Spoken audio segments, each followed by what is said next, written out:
Se você é terapeuta e não sabe lidar com a sua raiva, não se permite sentir raiva, não se permite expressar a raiva, provavelmente você não vai conseguir ajudar seus pacientes a fazerem isso. E é por isso que a gente convidou o Russell Coates, o maior especialista no assunto em TFC, para vir dar um workshop para gente. Um workshop que é uma parceria entre o Instituto Bhavana e a Associação Mente Compassiva Brasil. Nesse workshop, o Russell vai trazer muitas práticas, ele vai trazer um trabalho profundo de autoprática com a raiva para terapeutas, com esse objetivo, da gente trabalhar a nossa raiva para a gente poder ajudar os nossos pacientes.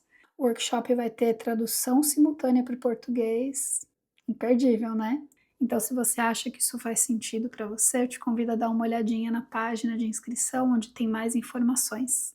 O workshop acontece dia 19 de junho, das 2 da tarde às 6 do Brasil. Então, te espero lá.